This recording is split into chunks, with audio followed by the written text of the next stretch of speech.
Hi everybody, welcome back to Quarantine Cooking with Carolyn. So I'd like to continue with a little bit of a theme from yesterday. If you recall, or if you watched yesterday's video, I showed you a rather large package of pre-cooked rotisserie chicken that I got from Costco. And I talked about all the different ways you can use it. Well, I'd like to continue with that and show you another recipe using that pre-cooked rotisserie chicken.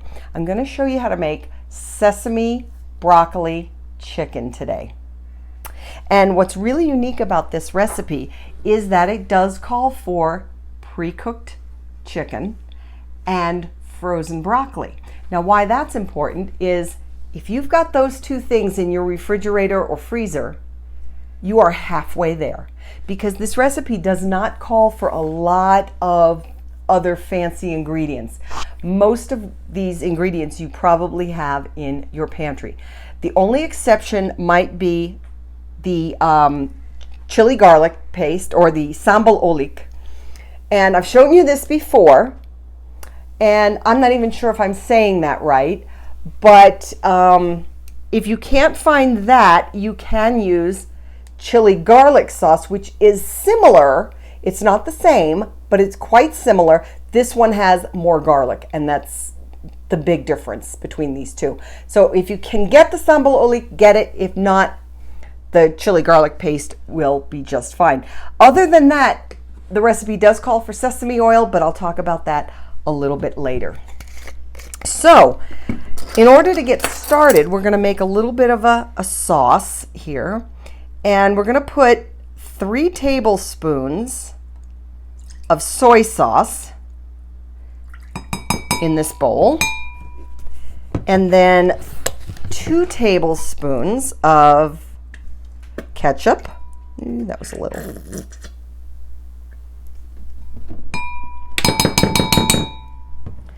And then 1 tablespoon plus 1 teaspoon of brown sugar. Dark brown is better if you have it. And 2 teaspoons of the garlic paste, or the sambal oelek, whichever you have.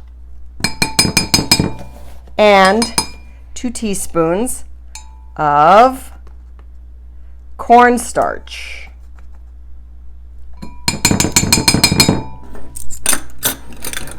There we go. And we're just going to mix this up really well. And then we're going to take this over to the stove. So in this pan, I have got 2 teaspoons of sesame oil, and to that I've added 1 tablespoon of minced ginger and 1 tablespoon of minced garlic. Now you can use that frozen ginger that I've shown you in the past. And we're going to let this cook for about a minute, just for the flavors to mix a little bit. Now, if you don't have sesame seed oil, you can use another kind of oil. However, sesame seed oil has a very distinct smell and flavor. It smells just like sesame seeds. And it's going to bring a certain amount of flavor to the party. So if you're going to the store and you can pick this up, it's very inexpensive, do. But if you don't have it on hand, it's not the end of the world either.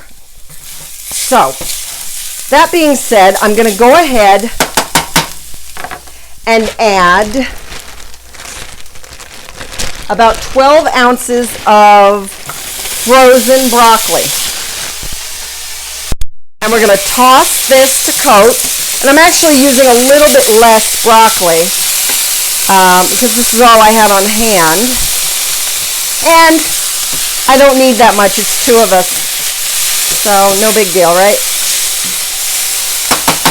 And then I'm adding 1 cup of chicken broth.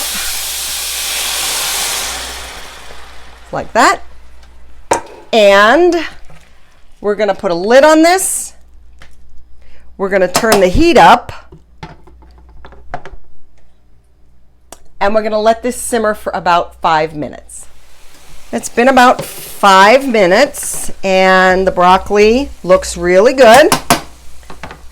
Now, I failed to mention earlier, we started this at about medium heat. Then we added the broccoli, we turned it up to like medium high or even high heat.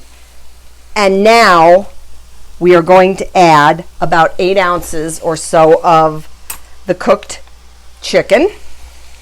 And we're going to add that sauce that we made previously, the one with the chili paste and the soy sauce.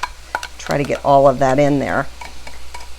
And Thing asked me a really good question earlier, and that was, why cornstarch? Why did we put cornstarch in this? And the answer to that is cornstarch is the thickener. So we're going to toss this all together, and we're going to let this cook for another 3 minutes until it gets thickened. This is ready. It's all thickened up and everything is coated nicely. So you can garnish this if you want with some green onions and a little bit of sesame seed, because it's not really sesame chicken without the sesame seeds, is it? So this, you watched me make this, guys, almost in real time, with things that you probably have in your pantry right now. So give this a try. I know you've got this.